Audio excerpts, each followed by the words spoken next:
I'm back now with another edition of Talking Points. And this is a part two of a two-part series that's on great poker literature, great poker books, and particularly books that have been the most important books in poker history. And I stress these are narratives, which means nonfiction narratives that have chronicled the history of the game, the players in the game, what's happened behind the scenes, things like that. These are not strategy books, nor are they fiction books, which would be, again, a different category. By the way, I was very, very pleased with some of the reaction to my initial column, which was the 10 essential poker books, or the most important poker books ever written, and why.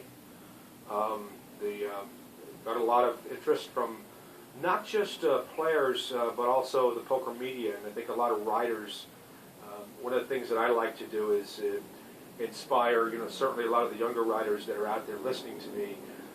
I think we're really on to something here, and I really feel a great sense of maybe responsibility to share some of the things that I've learned, the mistakes that I've made, and I've made a few, with other writers. And I'm a big believer in writing, not just about poker, but about all of life. And I think that through writing and to some extent video production and essentially media, it allows us a way to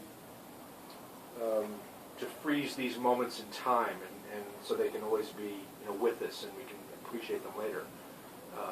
History is important, and poker history is important, especially if you take this game seriously. Even if you play this game recreationally only, I think that it's not like a bitter pill to swallow. There's so much fun. There's so much energy. There's so many interesting, great stories from poker's 200-year history in the United States and then beyond on foreign shores as well. By the way, again, I haven't even started on my books, but I get off on tangents. I'm waiting for the great poker book to come out of some of the other countries now, because that's where the next wave is going to be, is in other countries, South America and in Europe, and certainly Eastern Europe and Asia. I mean, let's see the poker books that are coming out of there in 5 or 10 years. And what we're seeing here is just really a very, very small slice of the history. And if you think about your private home game or something that happened to you that was funny many, many years ago, it probably isn't in a book. And some of those things probably need to be. Some of those things don't need to be. But anyway, these are the very best, in my view, the very top 10 of the most important poker books of all time. So, when we left off before, I was talking, I'm going to check the battery and make sure I'm okay here. All right. When we last left you, I was talking about poker books that was on honorable mention, the ones that were not in the top 10. I didn't say these were losers. These aren't bad books. I mean, they're great books. In many cases, they're just must-read books. And one of them was, I think when we left off, I was talking about All In, History of the World Series of Poker, essentially from 1970 up to 2003, when Moneymaker essentially changed the whole gamut of poker by winning. And this is the Storms Reebok and Jonathan Grotenstein's book called All In. I think that's where we left off. So I'm going to set that here. And now let us begin with the top 10. This top 10 moment brought to you by Francis Ford Coppola and his winery from Nebom Coppola. Not really. He's really not sponsoring this, but if he was, this is what I would be drinking tonight. So let us begin. Cowboys Full, written by James McManus.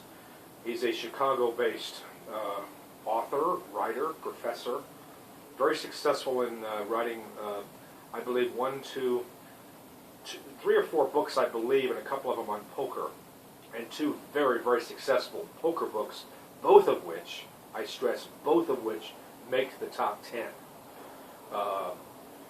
This is the most recent one he released in 2010. It's called Cowboys Full. And this is what I would call an academic work. It doesn't have the wild ride that his other book, and I'll get to that in a few minutes. It doesn't have the wild ride nor the personal reflections of the other book. This is much more of a, almost like a doctoral thesis or a master's dissertation where he goes back and he looks at poker's history, and it covers a lot of the legalisms that governed the game, that prohibited the game, say in the 1830s, 1840s, and why poker was, outlawed in this country for many years, and then what brought it back, and what were the influences that kept this game alive, where it could have died out in the in the period when poker was actually forbidden. It was actually illegal to play. There were no casinos. There were no poker rooms anywhere in the United States for a long time. And so how did this game manage to survive those dark ages? Well, Jim McManus is the perfect researcher and historian to uncover some of those answers. And he put them in here, which is Cowboys Full, the story of poker. And it was released in 2010. I don't think James is going to mind if I say this. This is not as successful as his other book. Again, it's a little drier. There's nothing wrong with dry, by the way, because when you're just talking facts and history, that's okay. And James McManus is just the ideal person to, the word I use is canonize the history of the game. When you go into these stately libraries and you see this big leather-bound volume on the, and it's, kind of like got the gold pages and it's bound, and forgive me, but nobody ever reads it. That's unfortunate, but those are what I call canonizations of knowledge, and they really deserve to be cracked open more. And I think this is almost a canonization of poker knowledge and poker history that I think will stand. And my light has gone off again. That happens for me to time, and I'll be walking over there and turn my light back on. Got to pay the electric bill. So this book will stand up over time. In 40, 50 years, they'll be looking back at this book, and they'll be quoting from it. Because, again, somebody had to go back, get the information, put it into a digestible, number of pages, or people, in the year 2060, they're going to be quoting from this book saying, thank goodness somebody had the foresight to go around, dig it all up, and put it into a bound volume. And that's James McManus. We owe him a great debt of gratitude. That is why, ladies and gentlemen, he deserves a spot on one of the top 10 poker books ever written. Now, let's go on to a very, very different poker book. I forgot on my list if this was 8 or 9. I wrote this, by the way, this thing up. I probably shouldn't confess this. I think I wrote it in 2 hours, a little longer than I usually write. I usually write in an hour, hit the send button, do very little editing. I don't want, when I write, it's not a job for me, okay? If I'm writing on assignment, that's work, and I will go the extra mile. But when I'm doing it on my time, and I'm writing about something I want to do, it's on my dime, and I do it the way I want to do it. Yeah, I would like to tinker with it and redo it and spend more time, but I'm essentially just a type, think, maybe look it over once and send. That's the way I do things. And so occasionally you'll see things that I would go back over and probably redo again many times. So whenever I did this list, I just kind of like thought out loud. If you put a gun to my head and said, what are the 10 most important poker books of all time, this is what I came up with. And I stand by most of those. I think that's a couple of days later. I stand by most of those selections, but I don't remember if I put 8 or 9 or 7, here where. Anyway, one of the ones that made the top 10 for sure is a fellow named Paul McGuire. He is a New York-based writer. He's also known as Dr. Paulie. And if poker had a Hunter S. Thompson, if you remember the late Hunter S. Thompson, he was the founder of what's called gonzo journalism.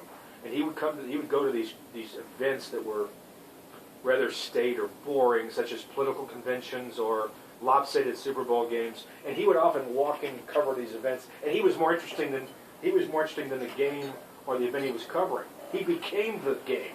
He became the convention. And wherever Hunter S. Thompson was, that's where the party was, right? And that's kind of the way Paul McGuire is. If you've ever met him or been around him or read his writings or heard his podcast, he is the show. He just by walking into the room, he changes the room fundamentally and redefines it and changes everybody's mood in it. Some people have that power. And Paul McGuire, a big fan of his. Anyway, he wrote this book called Lost Vegas. Lost and then Vegas. And what happened was he came out to the World Series of Poker in the 2006 main event, the 2006 World Series of Poker. But that was the history's biggest main event at 8,773 players, the largest main event in history. And Paul was here to capture everything that happened. Here's the secret. He didn't capture what happened necessarily at the tables. He wasn't talking about pocket aces beat ace queen, and this and this and this, and so-and-so had this much. It wasn't that much about poker. It was what happens behind the scenes, in the hotel rooms, at the bars. You know, there's, how should we say this? There were some intoxicants involved occasionally, strippers and all kinds of, things that go on. And anyway, Paul McGuire is really the first, and maybe only to a certain extent, the only journalist that we have today that I say he writes in a purely unfiltered manner. And even what I do is pretty unfiltered. If you read my stuff, it's pretty darn unfiltered, but it's not always unfiltered. And this man has almost no breaks. I don't think he has a break. I think the brakes are just shot. And he's got fifth gear and he goes. And I got to respect that. A guy who's just willing to lay it out there and say, here's what I am, here's what I do, here's what I saw, here's who I met, and here's how it happened. Las Vegas. Pick it up. It's the book you won't put down. Let me check the battery again. All right, we're good. Now, I think that's book number 9. You could just put these in any order. Listen, read them all. Read them all. How much time you have? Read one a year. You're going to be around 10 years. You'll come back and you'll have so much more appreciation for this game, its history, its people. Jessie Mae, another one of my favorite people in the game. Jessie and I go back a long ways, and he wrote this book in 19. I forgot what year this is made. I should know this, and I don't know. I think it was released around 1995 or 6. And the reason that I have a personal affinity for this book called Shut Up and Deal, Shut Up and Deal is the name of the title, by Jessie Mae, is this is a book that captures what happened in the Atlantic City poker scene from the summer of 1993 when poker was first legalized in New Jersey. By the way, that's an important demarcation of time, is that everyone thinks, New Jersey legalizes casino gambling in 76, 77, and there wasn't poker until another 17, 18 years. And you didn't have any poker rooms in the East Coast anywhere. You didn't have any poker rooms that were legal anywhere on the East Coast of the United States, the land of the free. You didn't have any poker played in this country legally in casinos until 1993. And so Jessie Mae is in the center of that action. And what a place that was. What a circus that was. One of these days I'm going to do a whole show on the Atlantic City poker scene, 1993, 94, 95. I used to go in there every weekend. Boy, that was an amazing time. And so there was a lot of amazing people, and a lot of sick people, a lot of crazy people, and the games were outrageous. You'd walk into Taj Mahal, the Trump Taj Mahal, there'd be 50 poker tables, and 48 of them were 7-card stud. Remember that game? That old warhorse called 7-card stud? You might find 2 Hold'em games, maybe 2, 3. You might find 1 Omaha game. I remember the time in Atlantic City when every single Hold'em player knew each other by first name. We knew the name of each other's kids. I mean, that's how small the Hold'em community was on the East Coast. Later, Fox was the same way. Mohegan Sun. It was pretty much, that was it. Until the poker boom, that was it. Everybody on the East Coast that played Hold'em knew each other. And Jessie Mae was one of the kings. And he went on to live in, I think he moved to Denmark, lived in London. Forgive me, I don't even know where he lives now. Ireland, maybe? I think he's in Dublin. Anyway, he's one of these Americans who just he has what I call wanderlust. He has a lust for wandering off and doing his own thing. And boy, that's so romantic, and it's almost it's almost a Damon Rundon type thing. He just goes and does his own Jack Kerouac, excuse me, I misspoke. It's a Jack Kerouac type on the road type experience. He's on the road in Europe, always talking, writing, and he's one of the nicest people in the game. And he wrote this book called Shut Up and Deal, a fictional book, supposedly, that's based on real-life characters. I just call it one of the greatest books written because it was one of the first, if not the only book that I'm aware of that captured a brand new poker scene and just electrifies everybody that remembers that era. So that's a great book, Shuffle, Up, and Deal. Now this next book is not the book I'm recommending. This is Doyle Brunson, of course. Everyone knows Doyle Brunson. He's right here, and man that, well, he's just something else. What can you say about Doyle? Now, this is his book, The Godfather of Poker. This is his biography that was written, a long-awaited biography that was released in 2009 or 10. This is not the book I'm recommending. It's a good book. It's a good book. It's a very good book. It's probably something you should still read, but I don't happen to have the copy of the book that I am recommending. And it's a book that came many, many years earlier. It was written in the, I think, it was written in the mid-1980s, and it was called According to Doyle.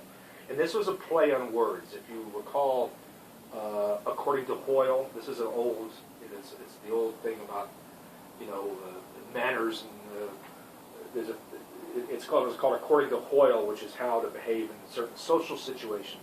Well, it was a play on those words, and Doyle Brunson writes this book called According to Doyle. And why this book was so good? First of all, he recounts a lot of his adventures from his days as a rounder, going through Central and East and West Texas, and having to get out the door and being robbed and splitting up money and trusting your partners and trying to find the next poker game and all of these things, and then gambling on the side. It wasn't just poker, but sports gambling, and it was trying to get out of the town with the money.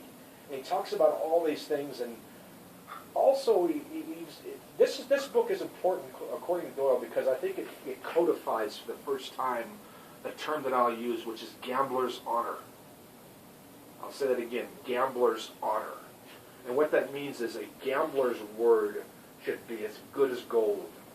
Better than preachers, better than your bankers, better than a politician's, for sure. I mean, when a gambler looks you in the eyes and shakes your hand and said, "I'll pay you," he'll pay you. And that's the gambler's code. And Doyle Brunson was somebody who, is somebody who, codifies that thought. And he did so in this book called According to Doyle, which is a bunch of old yarns about growing up in Texas and all these games he played in and all these circumstances and all these interesting people he met, where that code was occasionally challenged and what he did to overcome it. It's not, by the way, it's sounding a very deep, philosophical, it's a fun book.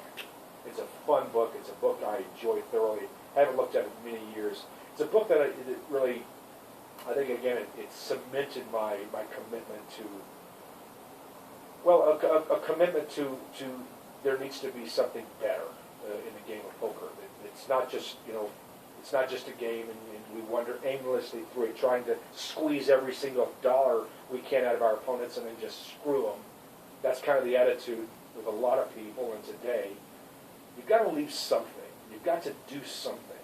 And especially if it's your livelihood, it's your game, you've got to be a part of it. You've got to try to make it better. Because I'll tell you what, if you do that, you're the one who benefits ultimately. You really do. And Doyle Brunson understands that for sure. Now let's move on. A little break time, excuse me. Got to get a refill. All right, so we'll jump to, I'm going to check my battery again because I don't want to run out of juice when I'm in the middle of some great, rant or whatever I'm doing.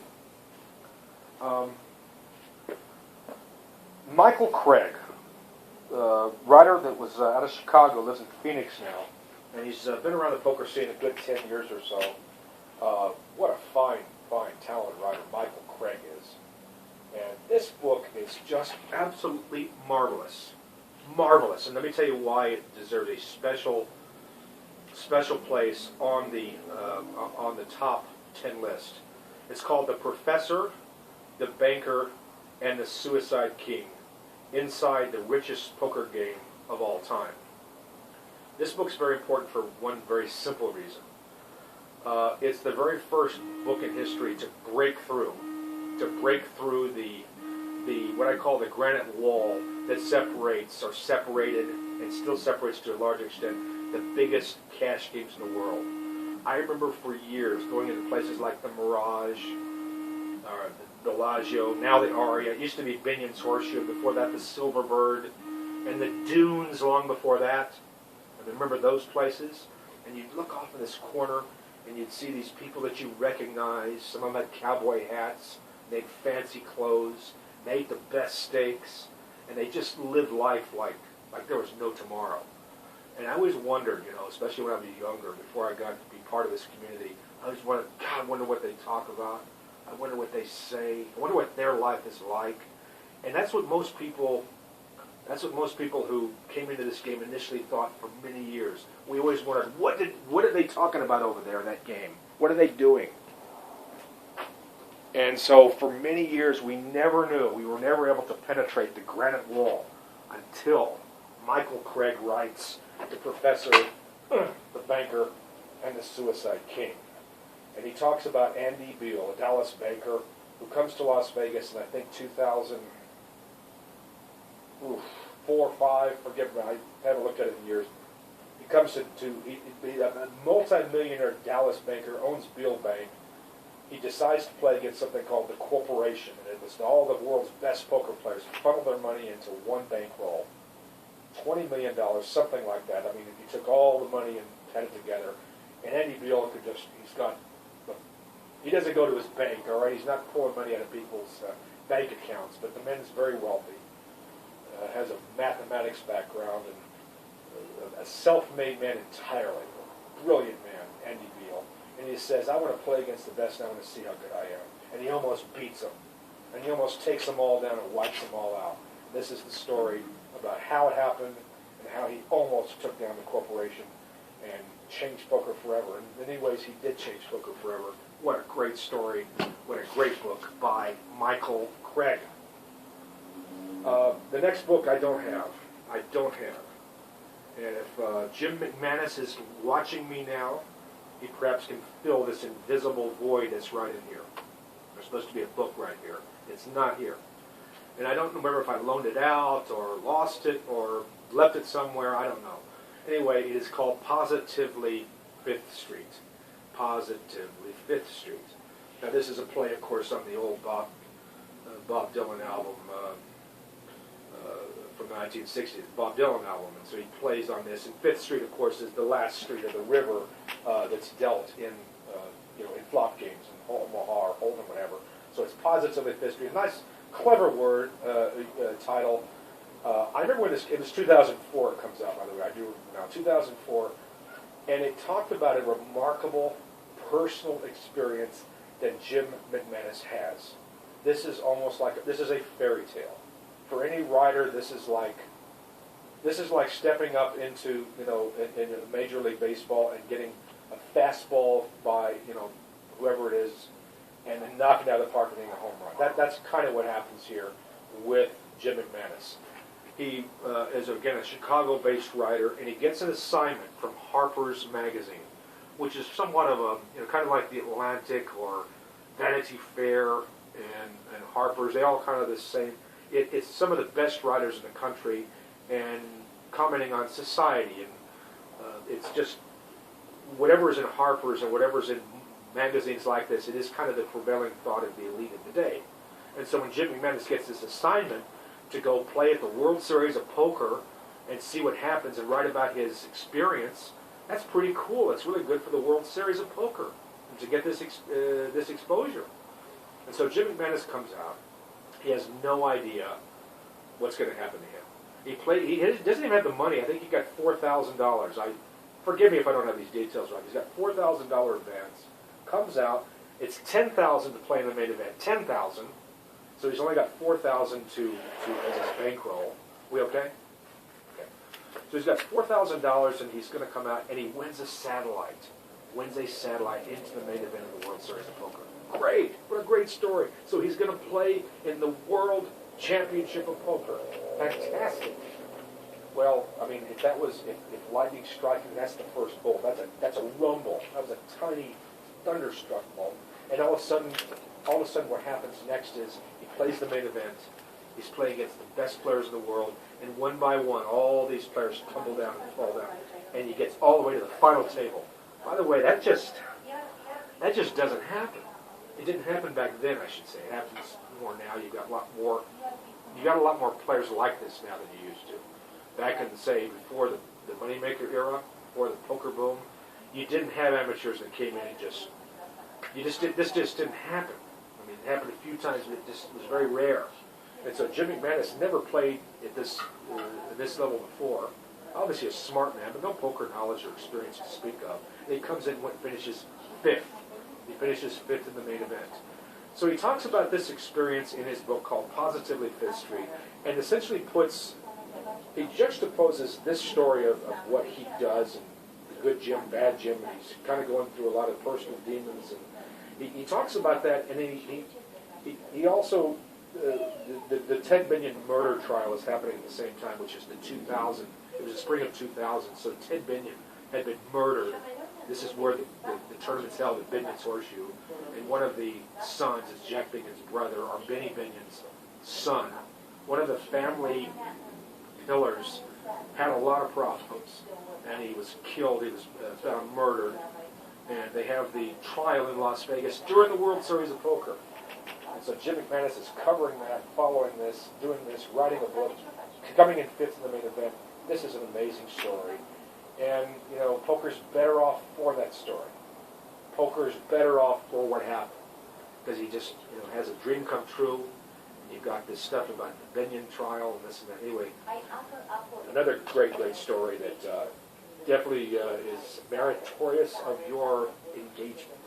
So check out Positively Fifth Street.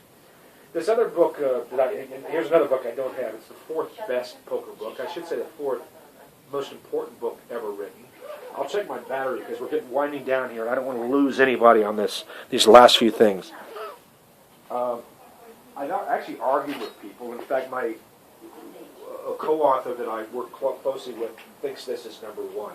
The book I'm about to tell you about, it should be number one according to Peter also, who's written a lot on poker himself. Works for Poker News. He's written 3 poker books. I respect his opinion greatly. He thinks the book I'm about to tell you about should be number one. And by the way, I can't argue with his reasoning. I still think I'm right, and I'll tell you why, but I still respect the opinion that he has. And I also agree with the reverence he has for the author named Al Alvarez. Al Alvarez, a British author. Forgive me, Al, I don't know if he's still alive. I know he was up there in years. I haven't seen him in several years. I only met him once. And I haven't heard of Al Alvarez in a number of years. Another British author, David Spanier, he died a few years ago as well. And it's interesting that although poker's, again, much more popular in the United States, a lot more Americans play than Brits, some of the very best poker writers, for whatever reason, have been British, including, of course, Tony Hold'em, Des Wilson, Al Alvarez, David Spanier. I could put in some other people there as well, but I'll stop there. Cheers. So before most any of these books were written, there was Al Alvarez, who writes in 1981.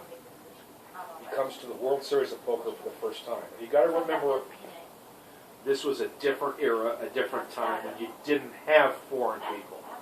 Everybody was Texas. I mean, here's what a foreign person was in 1981 in the World Series of Poker. Like Stu Unger was a foreigner, because he wasn't from the South. When Stu Unger won in 1980 for the first time, and then he won the second time in 81, back-to-back, they said, who is this 20-something from New York? That was a foreigner. Really, I'm not making it up. Because everybody had a cowboy hat or that was the way poker was back then. That's the way it was. And so when someone comes to the poker room, the poker scene at that time, and speaks with a foreign accent, and they talk like this, Al Alvarez comes in, and he is able to capture these incredible characters, larger-than-life personalities for the first time. For the first time, we have people like Peggy Pearson, Johnny Moss, Jack Treetop Strauss, Stu Unger, Doyle Brunson. He essentially takes these players and chisels into what I call the Mount Rushmore of poker with his narrative. And the book is called it's not this book, it's called The Biggest game in town. The biggest game in town, published, I think, in it was covered in the 1981 World Series of Poker when Stu Unger wins his second crown, but I think it was published a year or two later in 82 or 83. This book is over 30 years old. It stands the test of time. It was the first. It's the one who led to everything else. You know, it really was the book that led to subsequent authors taking an interest in the game. And if Al Alvarez is still out there, we owe a debt of gratitude to you, sir, because you were the first. And here's his other book. Here's what happened is when the poker boom happened, everybody rushed out a poker book. It just said, if it has the words P-O-K-E-R in it, it's going to sell. That's how. So they took anything that had ever been written about poker and would essentially rebrand it, recolor it, put it in new cloth. And so Al Alvarez had a thing called Best Bluffs and Bad Beats, called by Al Alvarez. I think this is released a few years ago. Again, but the biggest game in town is a book you must have. No poker collection is complete without Al Alvarez's great contribution to poker literature and poker history.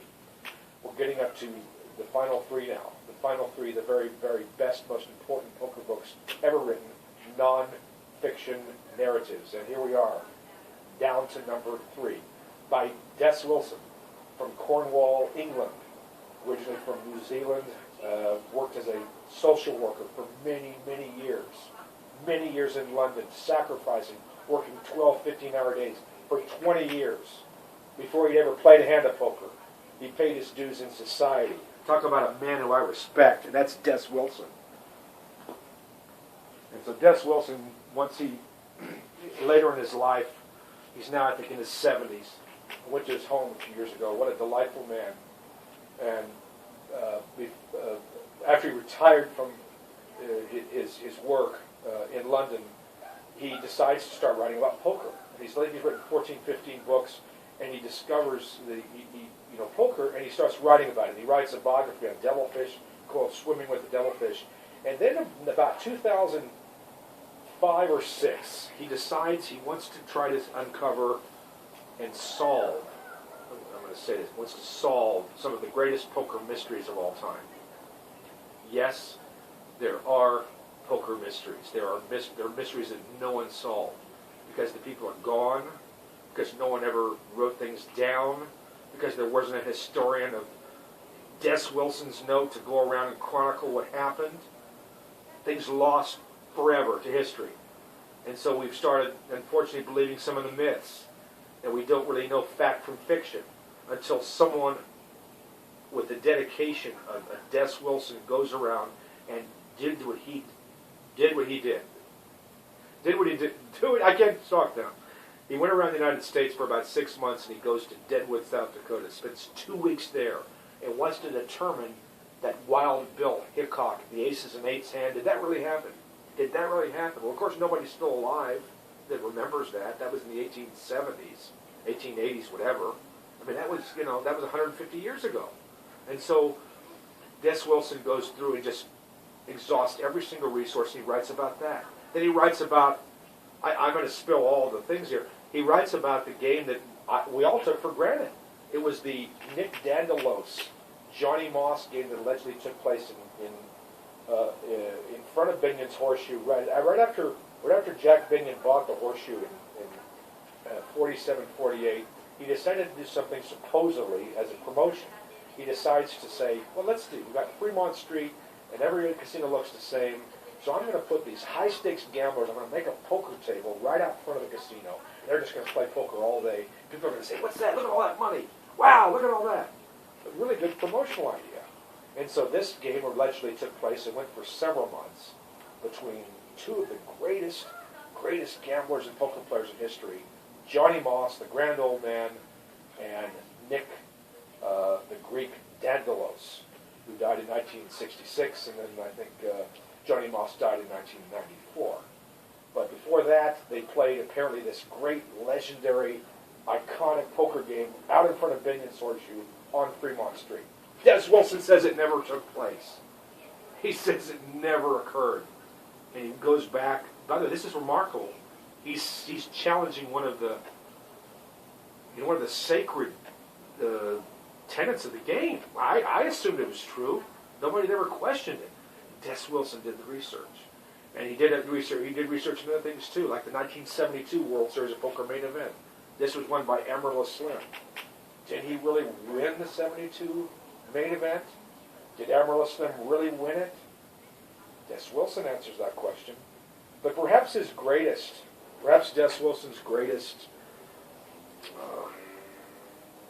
the thing that I think just is a remarkable testament to willpower and going back, especially as a writer who you try to peer over the wall, and you're trying to see what the truth is, and you don't really know. You've got to trust your sources. It's not easy. It's not easy. And Des Wilson uncovered and solved probably the greatest poker mystery of all time that I'm aware of. And that is what happened to a gentleman named Hal Fowler. Hal Fowler was the very first amateur poker player to win the World Championship, which took place in 1979. He comes to Binion's Horseshoe, completely unknown, no one ever heard of him. He was supposedly an advertising executive from Los Angeles. That's all we knew about him. By the way, I wasn't there at the time. But no one knew him. Thought he was an amateur, thought he had no shot, and the deck just clobbers Hal Fowler. And he beats Bobby Hoff, one of the greatest poker players of all time, who died last year. Bobby Hoff should have won that championship. It's a tragedy he didn't. But Hal Fowler did. And give him credit. He won the World Championship. And then you know what happened? Do you know what happened to Hal Fowler after he won the biggest poker event of the year in 1979? You want to know what happened? Nobody knows. Nobody knows. Nobody ever saw him again. Nobody in poker, I should say, ever saw Hal Fowler again. He never came back to the World Series of Poker. He never played another major tournament. He was never seen in Los Angeles, which is where he was supposed to be from. So what happened? What became of Hal Fowler? No one knows. No one knew. No one cared until Des Wilson comes along, goes around, and solves the mystery. Des Wilson goes to the table. That's a book. Now we get down to the top two. I'll check my battery again because who knows how much time I'll spend on these two. I think we're okay so far, yeah? All right. All right, I got to take a break for a second because now we're down to our final two, and I probably will get wound up on these. You know how I am. Let me just take a break for a second.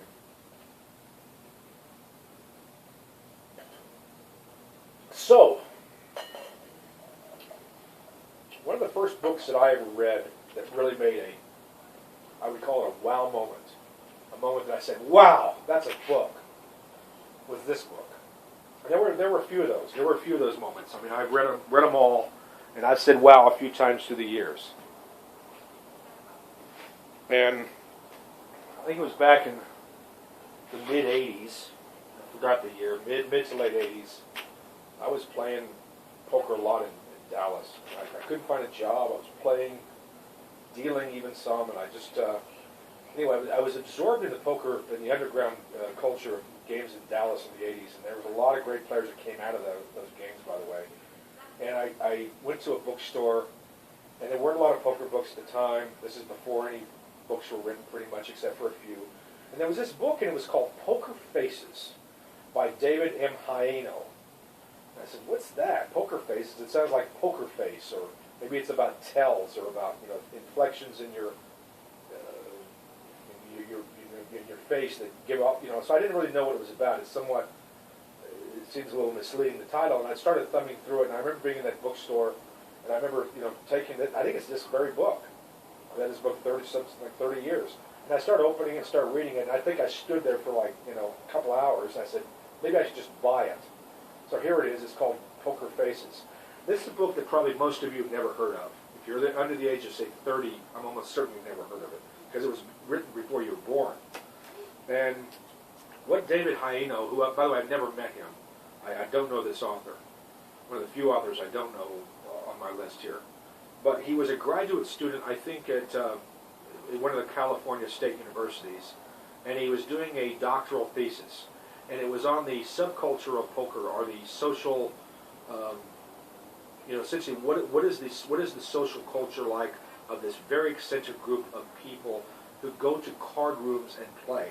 What are their motives? What kind of life do they have? What motivates them to sit and play day after day and sit around a table and try to take each other's money? What's the pathos of this? I want to call it a recreational activity, because for some it's a profession. And so he was the very first, I call it scientist, I guess, the first person with a academic background to go and then examine the idiosyncrasies of the poker subculture. And so instead of just turning in his thesis and getting his doctorate, and I assume that happened, he decides to encapsulate that story and those findings in a book called Poker Faces. And my goodness, what a book that's, first of all, it's fascinating. It's a fascinating snapshot. If you took a camera and you just go around the California poker card club scene, predominantly a suburb of Los Angeles called Gardena. It's just north of Torrance and Long Beach there, and it's not the best area of Los Angeles. It's the South Bay area, and you go north. There's not, I think the Hustler is still there, and maybe the Normandy. But at the time, this is before any of the big card rooms were built, and there was a few card rooms in Las Vegas. That was it. This was the center of the poker universe, was Gardena, California. And you had all these, you just basically went down, I forgot the name of the street, but you just go down the street and there'd be card room after card room, and all these people, really all these sad people to a large extent, and some people that are very interesting, but a lot of sad people. They played in these games, and it was an interesting culture, and all they played was draw, because they didn't even have flop games at the time. There was no Hold'em, there was no stud. All you had was, I think, low ball draw and maybe 5-card draw, I believe. But all you could play legally in California up till 1986 was draw poker. David M. Haino captures the essence of what that culture was like. And I must say, I had more fun reading this book. It's just, thank goodness there was somebody to be there to capture what poker was like, say, during this period. This is the only book that really does it. By the way, real quick, it's kind of the anti Al Alvarez book. Remember I told you Al Alvarez, the book ranked number 4? He comes out to the World Series of Poker in '81. This is about the same period. He's over in Gardena. Al Alvarez is writing about gold bracelets, millions of dollars, and Stu Unger and Doyle Brunson. And he's writing about what's going on down here in Gardena, where they're playing 1-2 low ball, and people are, have their Social Security checks, and some people are trying to grind out $6 an hour. I mean, that's poker as well. That's poker. Yeah, that's poker, but this is also poker, and this captures really the essence of that. Thank goodness again for David M. Haino. That's why these books are important. And now we get to, if there's trumpets, I blow a trumpet, and let me check my battery once again, because we're now winding down to the final moments, the crescendo, the grand finale of this presentation and this talking points.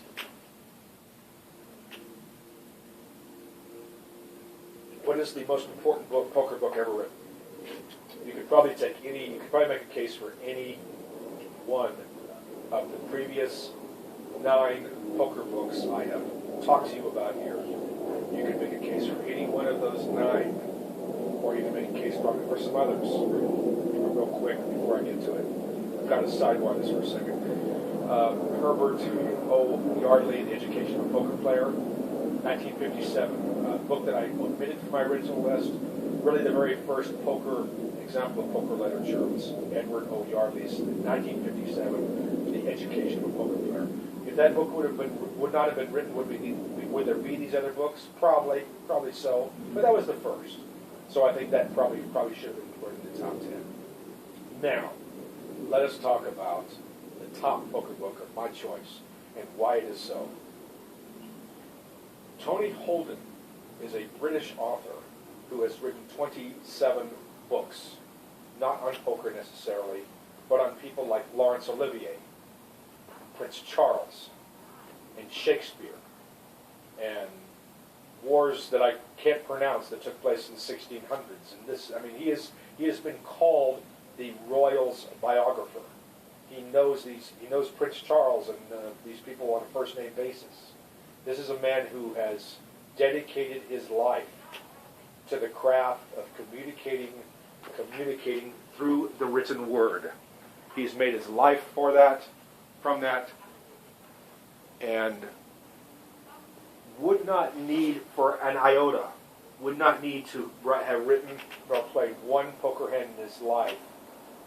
He would still have the same extraordinary reputation that he has within London and within English literary circles as he would have with or without poker. Fortunately, he does like poker, and in fact loves poker. And whenever I came up with my very top pick, I was looking for someone that not just wrote a great poker book, that captured a moment in history that was important. I was looking for an individual who sacrificed, somebody who risked, not only say everything, but risked their career.